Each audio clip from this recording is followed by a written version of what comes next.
Bonjour, Bonjour.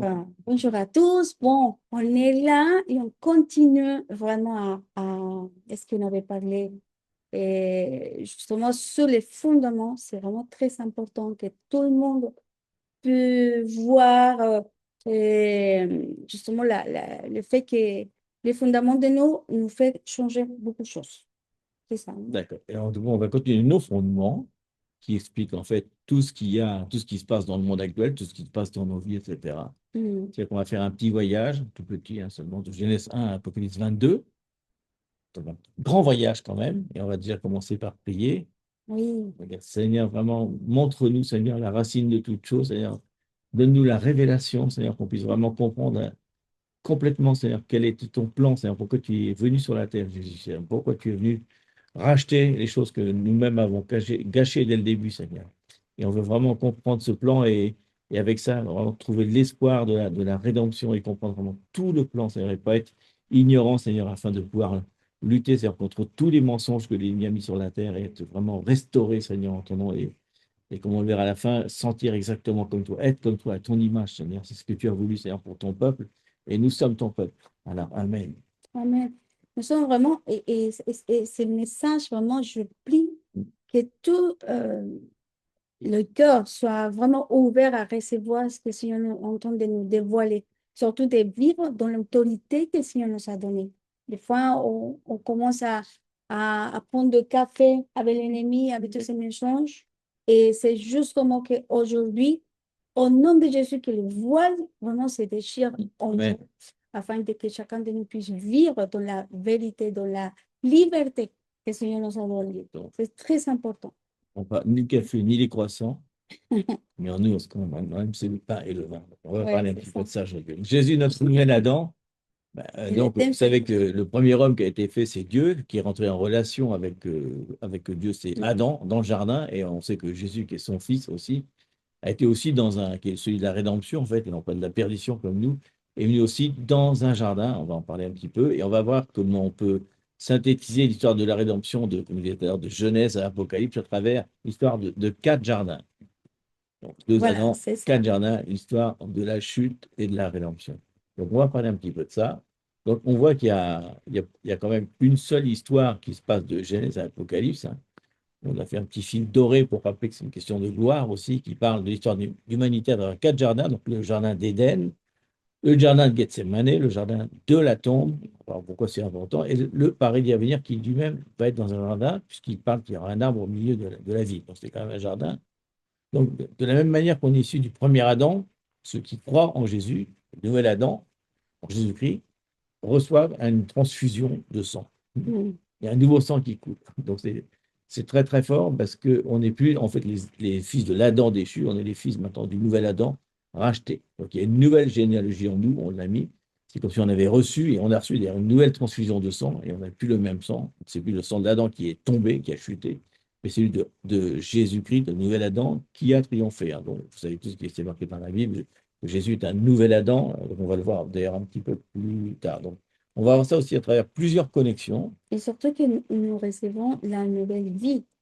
C'est pour ça que c'est important dans la parole dit tout le temps, c'est en Jésus-Christ. Si nous croyons en Jésus-Christ, on va recevoir la nouvelle vie en lui, parce que c'est le deuxième Adam.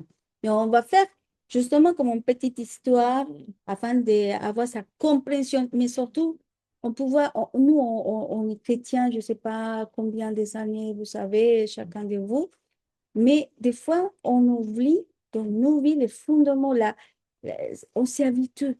On s'y habitue plutôt à voir, ah oui, la chute et Jésus, mais qui est vraiment ça, c'est notre désir, hein, Oui, qui rentre vraiment profondément. C'est comme si on va le prendre comme si c'est la première fois qu'on voit l'évangile. C'est d'accord. plutôt ça, mais dans la révélation plus profonde. Dieu nous amène, c'est comme l'oignon des étapes. Et le Seigneur nous amène à rentrer plus profond dans qu'est-ce que ça veut dire vraiment notre rédemption. C'est vraiment notre but dans le décide du Saint-Esprit aujourd'hui pour Et nous on, tous. et on va essayer de comprendre cette parole, Mm. justement, qui disait que Adam était une âme vivante, Mm. qu'il avait soufflé la vie en lui, une âme vivante, connectée avec l'esprit, mais quand il a péché, bien sûr, l'esprit était séparé, que Jésus-Christ devient le nouvel Adam, une âme vivifiante, pour voir qu'il va nous redonner la vie, justement, qu'on avait perdu à la chute. Donc la première connexion, ça va être une connexion d'homme, hein. L'homme, on va voir ces deux hommes, en fait, Adam et Jésus, parce que Jésus était pleinement homme sur la terre. Donc dans le jardin d'Éden, on voit quand même quelque chose qu'on oublie toujours, enfin on n'y pense pas souvent, en tout cas, que le premier Adam, en fait, lui-même était sans péché. Mm. Il a engendré une terre parfaite, il n'a pas fait une terre mauvaise, quand même, Dieu, il fait tout parfait. C'est-à-dire que c'était bon et très bon. Donc il a fait un homme qui était engendré sans péché. Il a été placé par Dieu dans un jardin d'Éden, donc jardin des délices, jardin de la perfection, en fait. Et elle avait tout, en fait. Et il avait tout. Mm. Il avait tout pour parler. Il avait un esprit connecté, comme Jésus était présent à l'époque, c'est lui l'arbre de vie, mais il était comme Jésus, il connectait avec son Père à travers l'esprit, quoi. Il n'avait pas besoin de parler, de paroles, c'était quelque chose d'idéal, quoi. Et enfin, dans Gethsémélé, vous savez tout, ça veut dire le lieu où on presse l'huile, C'est le deuxième jardin. le deuxième jardin, on voit qu'il y a un nouvel Adam, Jésus. Lui aussi, c'est un homme. Lui aussi, il a été engendré sans péché. D'ailleurs, c'est normal, c'est pour ça qu'il est né d'une vierge, hein, c'était le principe un petit peu. Donc, on voit qu'il n'y a pas de détails fortuits quand même, hein, puisqu'on voit que c'est un lieu où on presse l'huile. Vous avez vu la différence d'ambiance qu'il y a entre les deux. Donc, c'est vraiment un lieu de pression. Mm.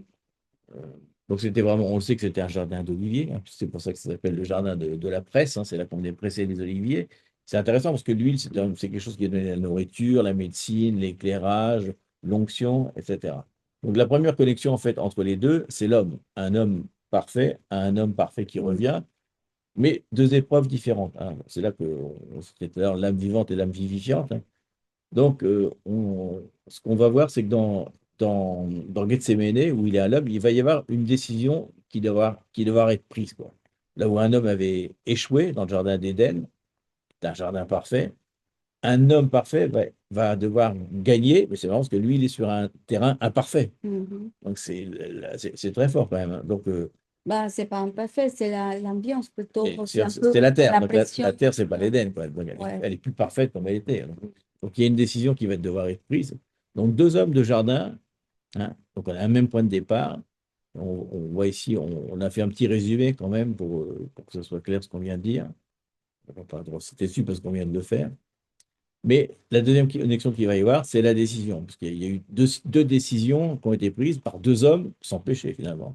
Une décision à Éden, une décision sur la terre. Donc, deux décisions complètement différentes.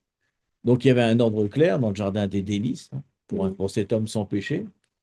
Donc, a priori, il n'y avait pas de, il y avait quand même, comme on dit dans l'enseignement précédent, il y avait quand même le choix de la décision, le libre arbitre, mais aussi la conséquence, qu'on doit assumer les conséquences de ce qu'on fait.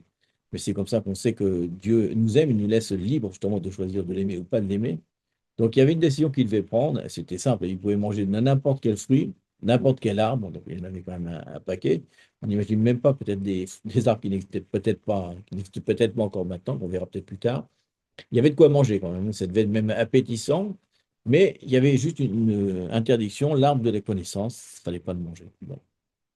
Quelles conséquences il y avait? Il l'a dit, une conséquence qui entraînerait la mort. Alors, on disait, c'est pas la mort physique aussi va arriver sur la terre, bien sûr, mais il dit qu'il y a une mort, au sens qu'il y a une mort spirituelle qui a été faite à ce moment-là, il y a une déconnexion.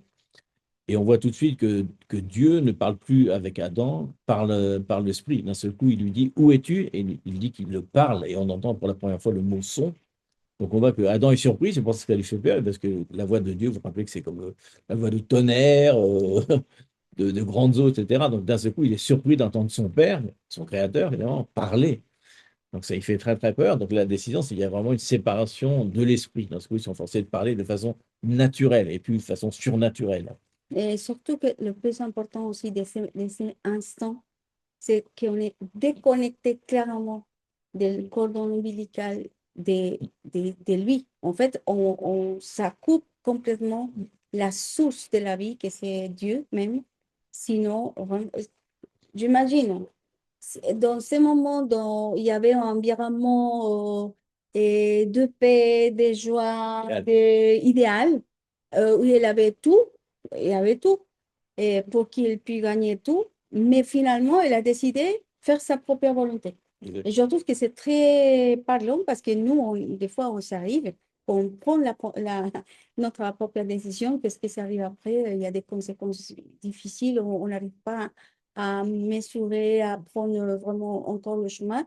Mais dans un instant, ce qui se passe, c'est comme si la vie qui coulait très naturelle, ça coupe complètement. Et là, je trouve que c'est violent. Je crois que c'est pour ça qu'ils ont eu peur.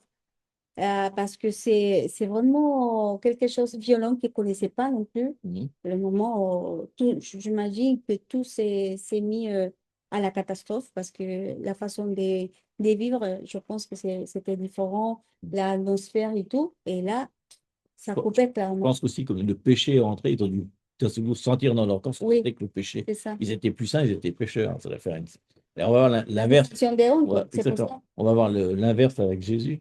Euh, Mm. mais on voit même, c'est peut-être paradoxal, mais que en fait, c'est dans nos vies aussi, on a tous les choix bons, mais finalement, des fois, on sait exactement le choix qui est pas bon et on prend celui-là. Oui, Mais c'est ça. on remarque quand même, puis il y a quand même un détail qu'il ne faut pas oublier. On pourrait dire, oh, et on l'homme, mais comme ça, mais non. N'oublions pas qu'il y a quand même Lucifer qui est présent. Oui, c'est ça. Je pense que si Lucifer n'avait pas été là en leur disant des mensonges, etc., peut-être il ne l'aurait pas fait. Donc, Il y c'est avait pas- la tentation, quelque je chose. pense que c'est la tentation qui est rentrée, mais en même temps, il pouvait résister à la tentation. On va voir que Jésus, Était tenté aussi. dans le jardin de Gethsémane, va être tenté. Il est probable que Lucifer est encore là, il nous dit encore des choses, hein, comme il l'a dit dans le désert. Il a dit au début, il va le dire à la fin aussi, hein. Donc, dans le jardin de pressoir, très différent, c'était boire ou ne pas boire la coupe de la colère du Père, en sachant que cette conséquence, hein, c'est pas un mystère pour tout le monde, c'est une décision qui allait apporter la vie, parce qu'il dit que c'était une âme vivifiante d'ailleurs, la vie dans l'humanité. Donc c'est intéressant parce que ici, vous vous rappelez, Luc 22, 42, 44, hein, Luc 22, 42, 44 dit, Père, si tu veux, éloigne de moi cette coupe, toutefois que ce ne soit pas ma volonté, mais la tienne qui soit faite.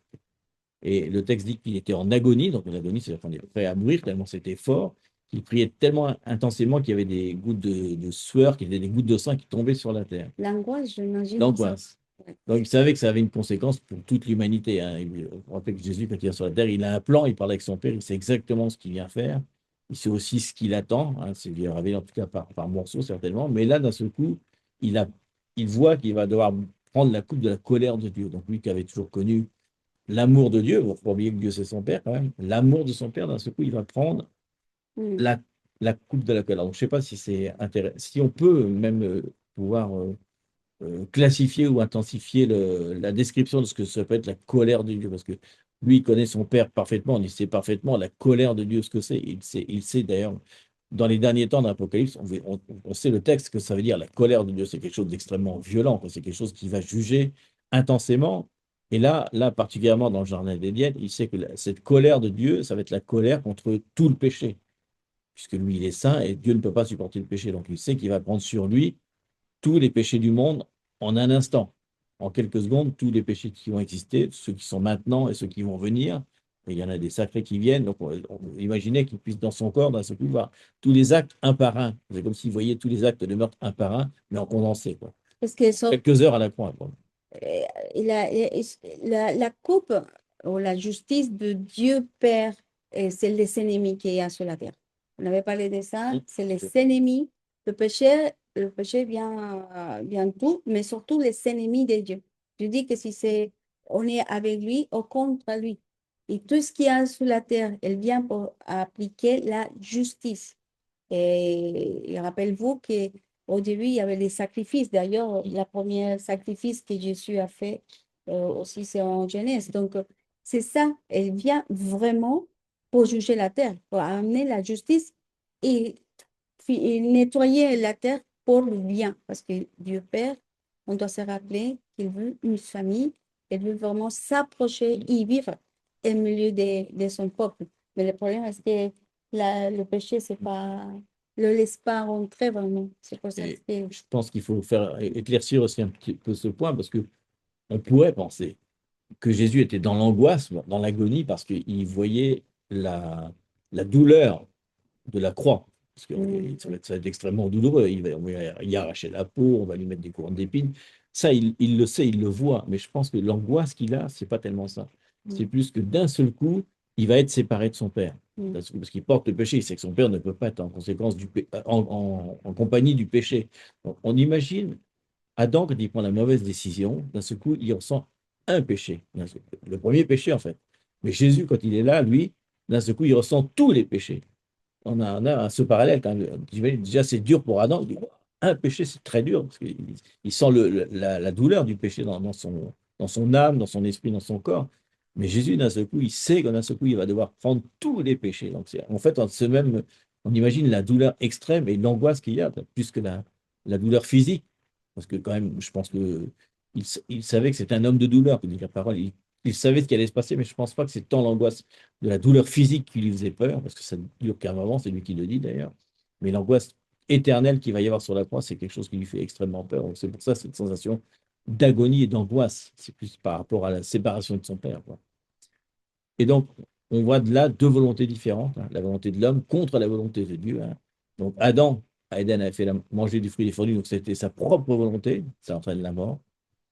Jésus, par contre, boire la coupe du Père, va faire sa volonté sous la pression externe, hein, de Gethsémélé. Donc ça va donner quoi comme conséquence? La vie pour toute l'humanité. Donc de la même manière que la rébellion nous a tous condamnés, la soumission du nouvel Adam, Jésus-Christ, nous a tous sauvés. C'est ce qu'il dit dans Romains 5,17. Il dit que par la transgression d'un seul, la mort a régné. Donc la rébellion, elle appelle ça transgression, mais par un seul, Jésus-Christ, la vie règne pour ceux qui reçoivent l'abondance de sa grâce. Donc c'est vraiment, il dit pas de ma volonté, mais la tienne. Donc c'est-à-dire qu'il est soumis à la volonté du Père. Donc on voit que des fois, sous la pression, c'est plus difficile de prendre les décisions. Alors, parce que Adam était tranquille, il n'y avait pas de pression, donc il peut faire ce qu'il voulait. Alors, des fois, Dieu nous permet d'être sous la pression pour qu'on prenne la bonne volonté. Des fois, il y a sur le jardin de Gethsémane, nous aussi. C'est là on peut récolter des fruits, De des l'huile, fruits, des huiles ça sert pour allumer. ça sert à allumer, même à guérir. Donc, troisième connexion, c'est le sacrifice de Jésus à la croix. Donc c'est important. On a une connexion de sacrifice entre deux. Il y a un sacrifice primaire et un sacrifice ultime. Donc dans l'Adam, vous vous rappelez qu'il est dans la peur et l'urgence, il va se mettre des feuilles de figuier, ce qui ne va pas être très efficace, très longtemps en tout cas. Et donc Dieu, lui, va le couvrir de peau. Donc on voit qu'il pourra avoir la peau d'un animal, parce que c'est un animal, il est là, faut que c'est forcément un animal innocent, il n'a rien fait. C'est pas lui, oui, c'est pas lui qui a péché, hein. Donc c'est le premier sacrifice, il est probable, on pourrait penser certainement que ça va être un agneau, parce qu'il doit couvrir la honte de l'homme. L'homme se sent coupable, mais en plus, il se sent honteux parce qu'il se sent mauvais, quoi, à Gethsémane, on attend plutôt l'agneau final, quoi. Donc on voit que Dieu fit pour Adam et Ève des vêtements de peau et les revêtit. Et enfin, on voit un autre agneau dans Jean 1,29, l'agneau de Dieu qui va ôter le péché du monde. Donc on connaît, puisqu'on voit que le premier sacrifice, donc c'est un sacrifice d'un animal. Donc c'est là que va commencer la tradition dans Lévitique, etc., que sans émission de sang, il ne peut pas y avoir de pardon, hein, le site hébreu, et qui est une citation de Lévitique. Donc on voit que les sacrifices vont commencer là, ils vont continuer à chaque péché, on recommence à sacrifier un agneau. Des fois, quand c'est communautaire, on sacrifie un agneau en communauté et on le jette, c'est souvent un bouc qu'on jette, le bouc émissaire. Alors qu'on voit que quand l'agneau du monde va être immolé, il n'y a plus besoin, finalement, c'est ce qu'on disait, c'est l'agneau, c'est le sacrifice définitif. Il n'y a pas besoin d'avoir un autre sacrifice parce qu'il a déjà pris tous les péchés du monde. Donc, c'est plus la peine. C'est le dernier sacrifice qu'on appelle substitutif, c'est-à-dire que ça prend la place de quelqu'un. Donc, il a pris tous nos péchés sur lui, et donc on n'a plus aucun problème pour rentrer dans la présence de Dieu à nouveau, d'avoir cette nouvelle connexion, la fameuse mort spirituelle qu'on a vue avant. Il a rétabli, parce qu'il est vivifiant, cette connexion avec lui, tout au moins pour ceux qui croient en lui. Et on a des citations pour ça. Je suis un petit peu. C'est pas grave. On va passer au thème un petit peu suivant, mais on va revenir un petit peu à ça quand même.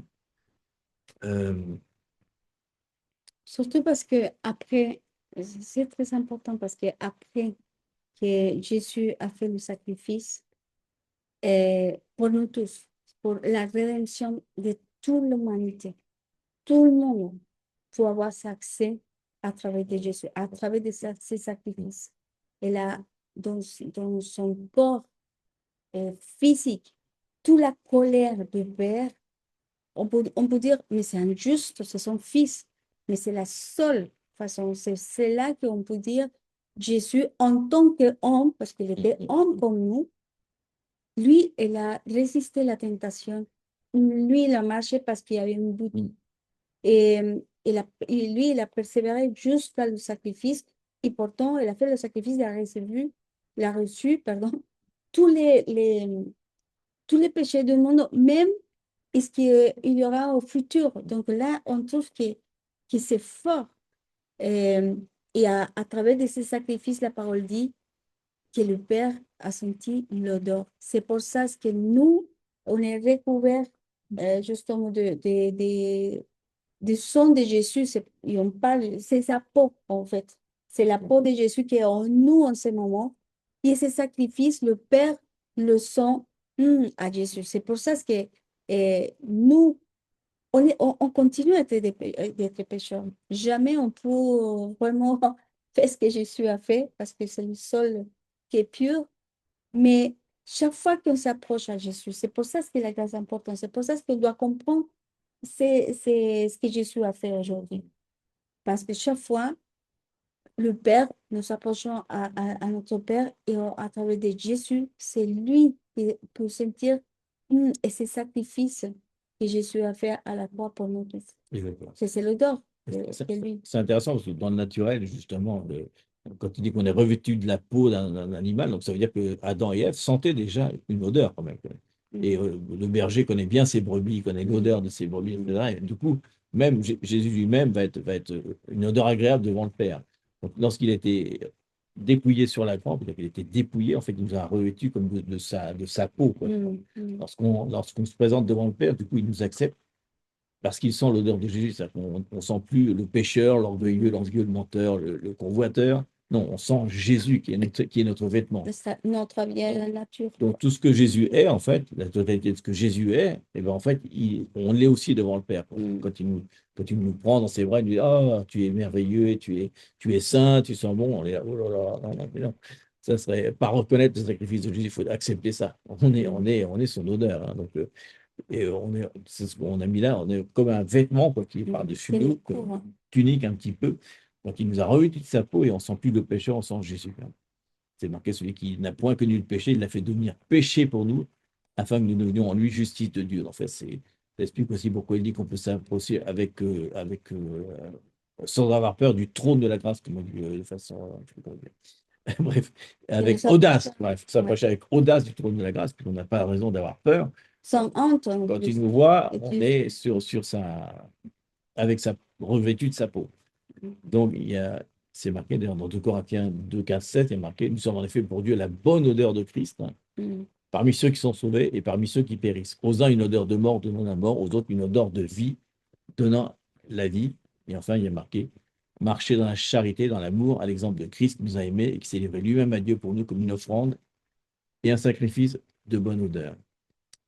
Donc, la question qu'on a, et qui change tout, c'est pour ça qu'on l'a enlevé, si par exemple on se demande, est-ce que le Père m'aime?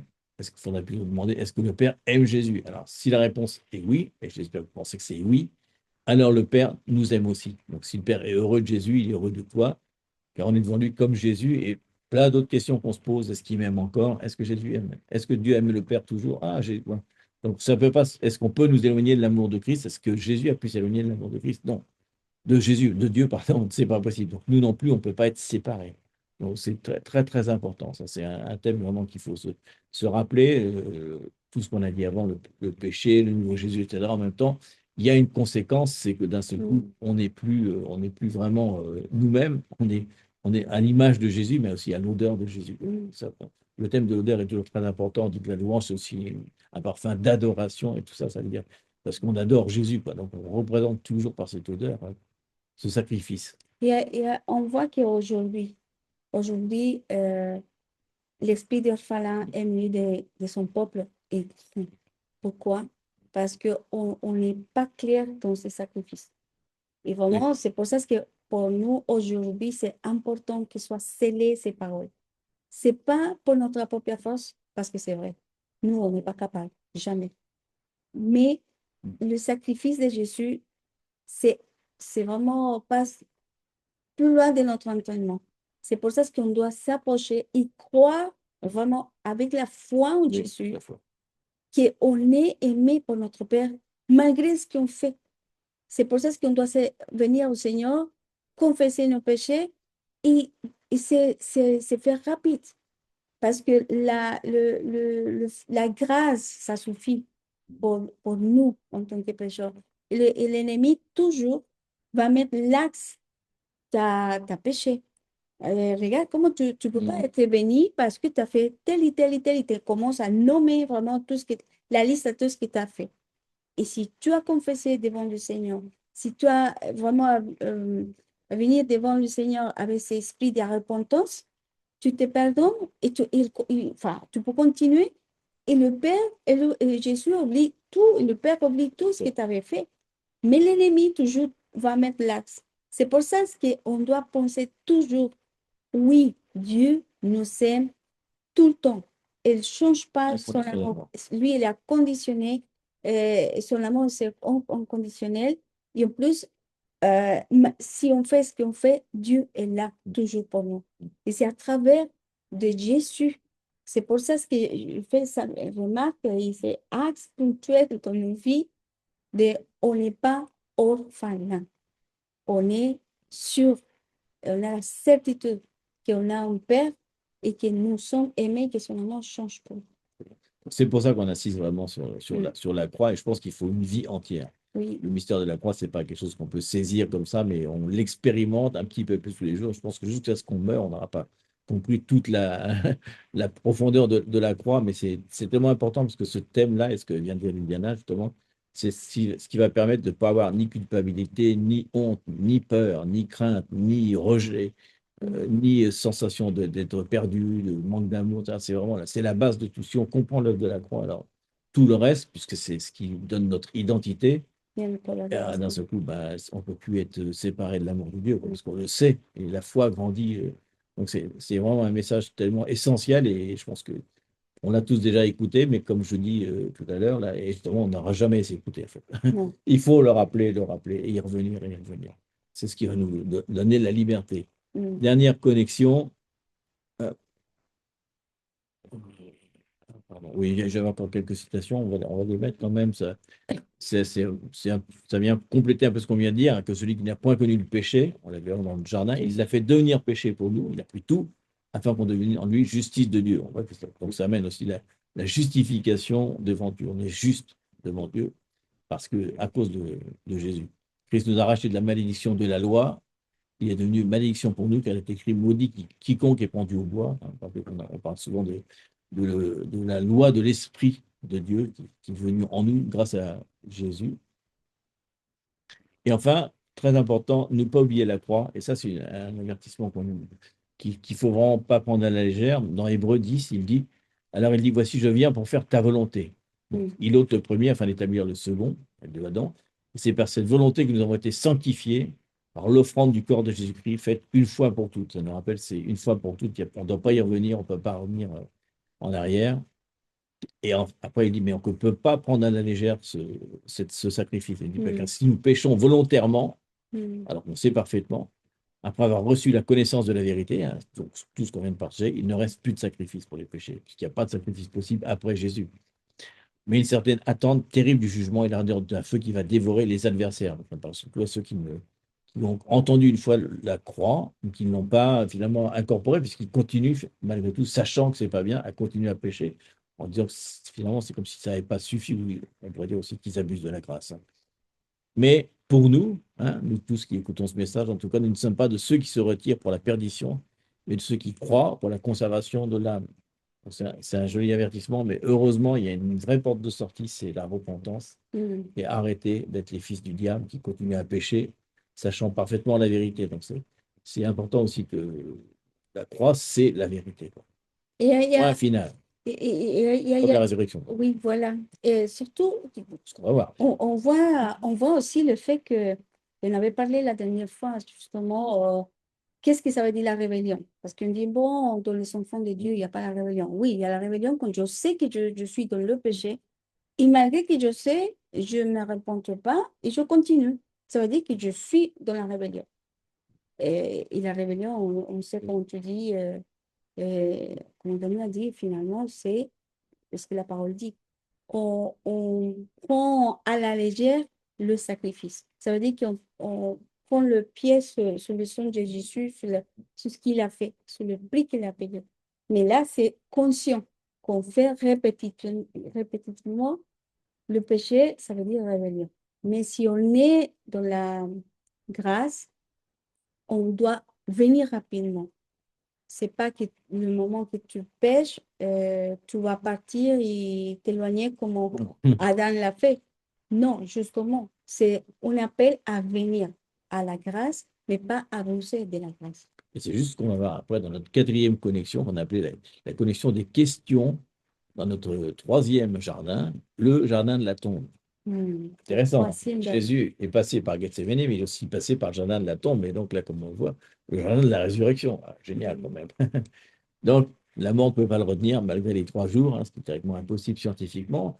On voit que Marie s'approche du tombeau, elle vient apporter des aromates pour le corps de Jésus, troisième jour, mais elle arrive trop tard.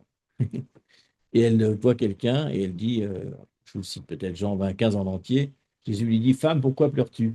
Qui cherches-tu? Et elle, pensant que c'était le jardinier, lui dit, Seigneur, si c'est toi qui l'as emporté, dis-moi où tu l'as mis, je le prendrai. Qu'est-ce qu'elle voit? Elle confond Jésus avec un jardinier. Alors, certainement que Jésus était en train de jardiner, parce qu'on ne l'aurait pas pris pour le jardinier. Et qui était le premier jardinier? C'est Adam. Et en temps de monter. Donc, le nouvel Adam est confondu avec l'ancien Adam. C'est très beau cette connexion un peu poétique, en effet, avec deux jardiniers, celui qui prend soin du jardin. Donc, voilà. Qui console un jardin qui était détruit la première fois et maintenant il commence à restaurer ce jardin. Et c'est audible. Et donc, je vous lis le texte, il dit, femme, pourquoi pleures-tu? Qui cherches-tu? Alors, les fameuses. Le dialogue inversé, excusez-moi. Dans le jardin d'Éden et dans le jardin de tombeau, deux trucs différents, hein. On voit que c'est Dieu qui va parler à Adam. Dieu va chercher l'homme, ce qui s'est caché à cause de la honte, et il lui pose des questions. Où es-tu? L'homme se cache de Dieu, bien sûr, il a la honte, c'est ce que je viens de dire. Et en fait, il lui dit, qu'as-tu fait? Parce qu'il lui a dit, le libre arbitre, la décision a des conséquences et tu dois accepter les conséquences. Donc, il lui demande des comptes. Qu'as-tu fait? La réponse d'Adam, elle n'est pas très bonne, hein. Mais dans le jardin du tombeau, on voit que c'est l'inverse. Du coup, c'est l'homme, là c'est la femme en conséquence, dans le texte, qui cherche Jésus. C'est l'inverse. C'est l'homme qui va chercher Jésus. Et enfin, on voit que qui cherches-tu? Donc, très différent. C'est comment, la question est différente. Qu'est-ce que tu cherches? Et enfin, il ne dit pas des comptes, il dit pourquoi est-ce que tu pleures? Dieu va consoler. Donc, on voit que les questions de Dieu sont passées d'une accusation, et c'est lui qui doit aller le faire, à une consolation. C'est la femme qui vient, enfin, c'est l'homme qui vient chercher, la femme qui vient chercher. Donc, c'est vraiment une différence de questions, hein.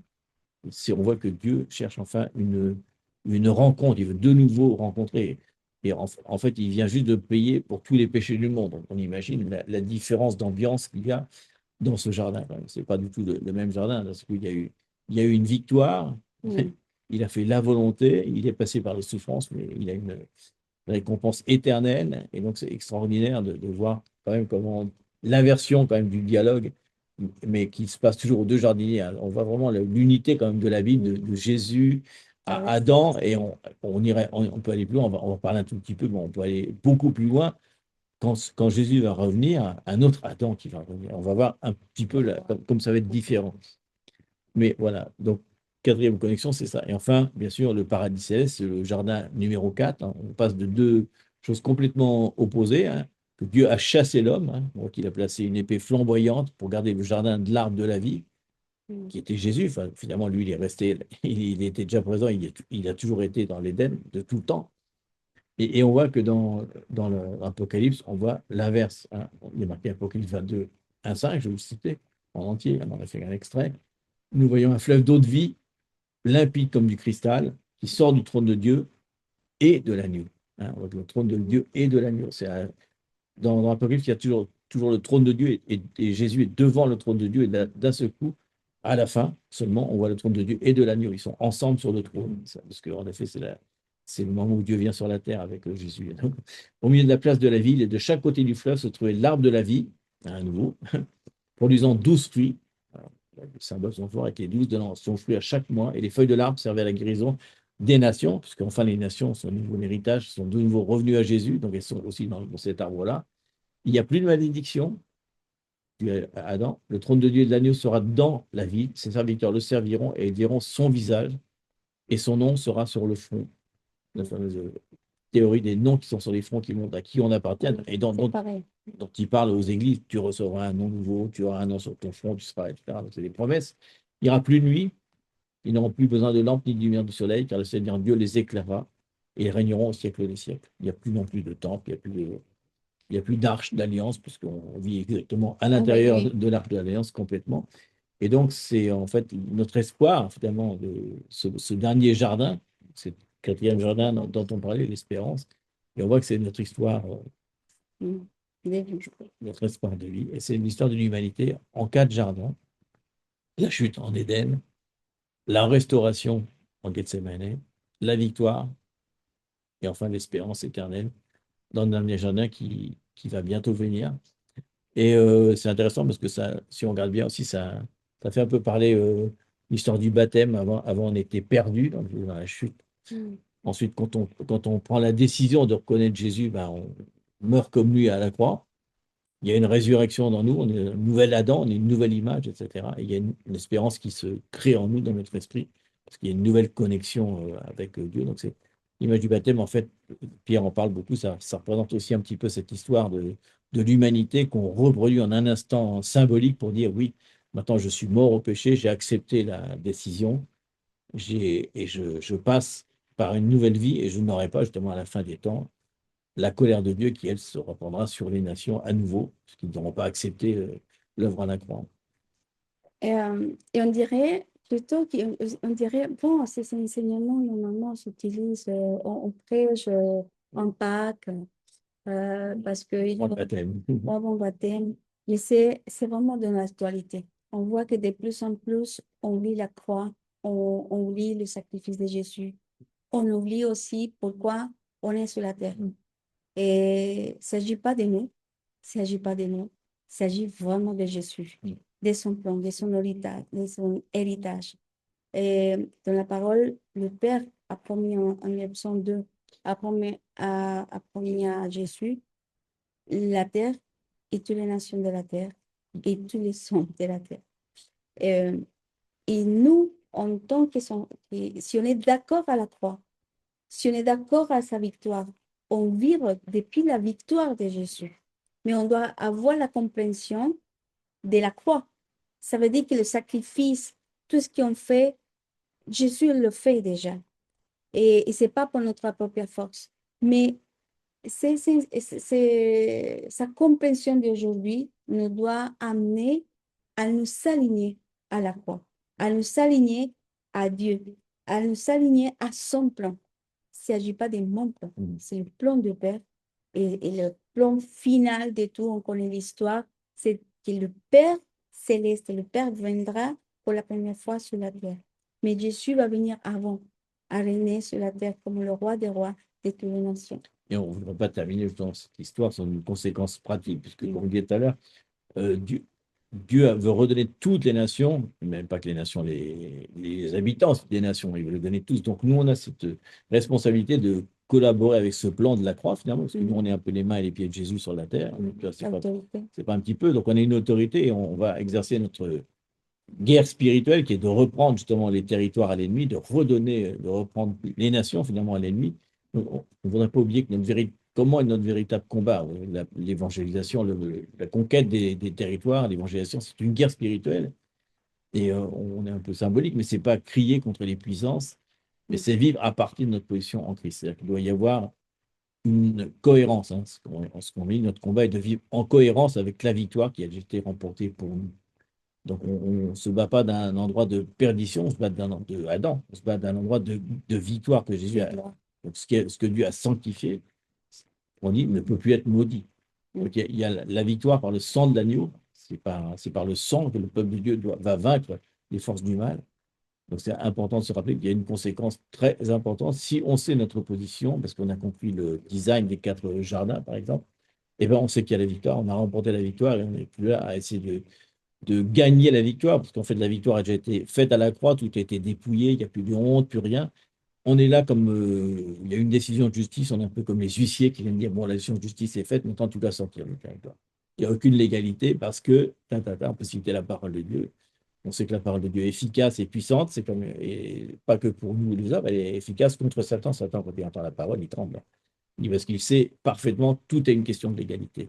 Donc, c'est intéressant de voir que toute cette chose-là qui nous empêche, qui nous permettent aussi d'être libres de la culpabilité, des émotions, etc., c'est aussi la base de notre combat. Et surtout, Soyons cohérents. certainement, d'être cohérents. Parce que vraiment, la légalité est déjà. Jésus, à travers de son sacrifice, nous a laissé légalement, si on est cohérent avec tout ce qu'on a parlé, si on vit avec lui, aligné avec lui, dans sa grâce qu'il nous a donnée, il y a une légalité. Et, et je pense que je pense non, que la parole dit justement comment on peut chasser l'ennemi. Qu'on passe, comme dit la parole, et conquête les territoires, qu'on passe, on partage ces messages pour les personnes qui ne connaissaient pas, il amène des ténèbres à la lumière, à son peuple, à être partie de sa lumière, de son peuple, fait que, évidemment, le royaume avance Alors, avance. Mais c'est pas pour crier, c'est pas pour ah, au nom de Jésus. Ça m'a fait penser à la maman et le maman et le père. Je sais pas, il y a, désolé, mais il y a un peu cliché, si on peut dire comme ça, où la maman dit toujours, répète, le répète, sermon. les sermons partout, partout, et le père vient et dit, par exemple, si, il faut que tu manges à les enfants. Ils mangent, ils mangent. Elle ne vit pas, les enfants ne obéissent pas. Mais le père arrive et s'il te plaît, il faut que tu manges. Et eux, ils commencent à manger. C'est ça l'exemple qu'on peut voir. Ça peut être négligé, mais c'est vrai, quoi. Et Un seul regard, des fois, est plus efficace que trois. parce que l'autorité, il ne s'agit pas de crier, il ne Exactement. s'agit pas de, non plus de faire plein de choses, simplement parce qu'il y a une légalité. On est d'accord avec sa légalité. Au nom de Jésus, on demande l'esprit d'incrédulité, l'esprit de honte, Oui. tout ce qui vient de sortir dans un droit d'une personne. Pourquoi? Parce que je m'aligne à ces sacrifices de Jésus. Il faut revenir à cet enseignement et le vivre vraiment dans notre chair, parce que Mm. justement, aller aux premiers apôtres, on voit que c'était tellement fort, ils étaient tellement proches de l'événement, forcément, ils étaient encore plus marqués.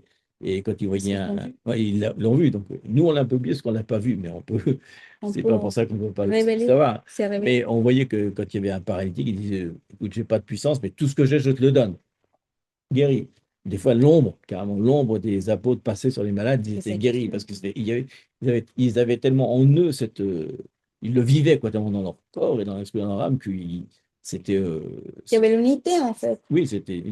l'Esprit de Dieu. Je pense qu'on est appelé à faire de plus grandes choses que ce que dit Jésus, parce que là, maintenant, on a l'esprit à l'intérieur de nous. Donc là, carrément, quand on passe, l'Esprit Saint doit pouvoir communiquer cette victoire et la déclarer. Donc c'est important de se relever tous vraiment et de partir au combat en sachant que c'est un combat de victoire où Jésus est devant nous en plus. Donc, Et à travers de la parole, parce que c'est ça, c'est notre arme. Jésus nous a laissé la façon de faire la guerre. La guerre, c'est pas, comme on avait dit, de donner des sermons, de justifier notre comportement, de justifier ce que l'ennemi nous accuse. Non, il n'y a pas une conversation. Jésus nous a montré comment à travers de la parole. La parole dit ça, je suis aimé. Pourtant, je suis une fille de Dieu. Point final. Mais on peut arrêter les cycles. Pourquoi on fait tous ces enseignements? Parce qu'il faut venir à la source de notre vie, et c'est Jésus. Et à savoir que ce combat, que de plus en plus, va être déjà est présent sur la philosophie, sur les opinions. Et la parole clairement dit que même les cellules vont être trompées. Pourquoi? Parce qu'il y a une voix différente. Ils vont discuter. Et on va discuter. Et l'obéissance, justement, c'est la clé. Obéir à ce que Dieu nous dit et qui nous demande aujourd'hui à travers de sa parole. Et surtout, en ce moment, qu'on voit les réseaux sociaux, qu'on voit plus des opinions partout, et on ne vient pas vraiment à la source que c'est la parole même, que c'est Jésus même. La parole, c'est Jésus. Donc, Jésus est dans la parole de Genèse à Apocalypse. Elle est partout, sauf qu'elle est cachée. Mais maintenant, le pain de vie, que c'est Jésus, il n'est pas caché. Elle est vivant. il peut nous montrer à travers de son esprit, mais si nous approchons. C'est pour ça que ce message, c'est très important en ce moment, qu'on va voir plus de ténèbres venir et qui se manifestent avec l'autorité, l'autorité, la permission de Dieu sur la terre, mais en même temps, l'Église, son peuple, la fiancée, son épouse, s'est mis à part pour marcher avec sa liberté et surtout à vivre la victoire. On vive la victoire en Jésus. On a la victoire, mais si on marche avec la légalité, ça veut dire on est des enfants. Si aujourd'hui, une personne ici, et c'est la première fois qu'elle écoute ces messages, il y a une espérance. Si tu penses qu'aujourd'hui, jamais tu as écouté ces messages, c'est pour toi. Il y a un espoir et c'est un seul chemin, c'est Jésus. C'est lui qui l'a payé a payé le prix maximum. Et aucun d'autre sacrifice peut venir le faire. Et si tu as écouté à un moment qu'il faut faire plein de choses pour gagner le ciel ou vivre à l'éternité, c'est faux. Jésus est déjà payé pour toi. C'est pour ça qu'il dit c'est la seule porte. Il n'y a pas d'autre porte. Il n'y a pas d'autre. Il y a un seul chemin. Aucun autre tombeau de sauver. Et Jésus nous a donné la liberté justement de venir avec sa confiance, avec l'amour qu'il nous a donné, de donner son corps, sa vie entière pour nous libérer et pour revenir à nous connecter à sa source, mais à ce cordon ombilical, que c'est le Père céleste qui nous a donné complètement la vie pour grandir pour l'éternité, parce que c'est pour l'éternité. Jésus a vaincu la mort. On n'a pas la mort à travers de Jésus si on s'approche à lui. Donc, c'est vraiment une invitation à chacun de nous. Si vous avez perdu l'intimité en ce moment, ou vous éloignez de Dieu, comme Adam, qu'il était caché justement pour le péché. Si aujourd'hui c'est ton cas, viens à Jésus, viens encore à la maison, viens encore parce qu'il y a l'espérance. Il n'y a pas de C'est le condamnation. moment, il n'y a pas de condamnation. Jésus, aujourd'hui, il est toujours ouvert. Le Père est ouvert aujourd'hui pour toi. Viens à la maison. Il va t'échanger, va nettoyer, il va te laver et tu prends encore l'autorité que Jésus t'avait donnée depuis le début. Donc, cette invitation vient de l'Esprit et je prie vraiment que pour chacun de nous, se révèle profondément à nos vies, Seigneur. Seigneur, merci pour ce sacrifice, pour le courageux, pour être courageux, Seigneur Jésus, d'avoir traversé l'épreuve, d'y aller profond à toutes les choses qui t'avaient traversé, la honte, même le rejet de tout le monde qui était rejet, de la critique, de plein de choses que tu as traversées, Jésus. Mais aujourd'hui, on peut vraiment vivre ces cadres que tu nous as donnés, Seigneur. Et tu nous donnes aujourd'hui. C'est pas fini, c'est toujours vivant, c'est toujours dans l'actualité, Seigneur. Et c'est un privilège aujourd'hui de vivre dans sa lumière, de vivre ta parole qui est vivante. Et je prie, Seigneur, que sa parole se révèle aujourd'hui pour nous, Seigneur, et que nous puissions marcher avec la liberté, pas dans la condamnation, sinon la liberté et avec la lumière que tu nous as donnée, l'autorité que tu nous as donnée en ton nom, Jésus. Te bénissons en ton nom, Jésus. Merci. Victoire au nom de Jésus. On a la vie et la victoire. Bon, Et on aime Jésus. ouais. Et Jésus nous aime encore plus qu'on l'aime. Rappelle, C'était la raison de tout ça. C'était vraiment, c'est un sacrifice d'amour. Il en fallait de l'amour pour faire ça. et Dieu Père nous aime parce que aimer à Jésus. Jésus l'a dit. Bon, soyez bénis. Soyez bénis à tous. À tous. Et bon, on se prépare pour le jour. Hein? On Oui. continue ensemble Ensemble. et à persévérer jusqu'à la fin. Bisous. Bisous.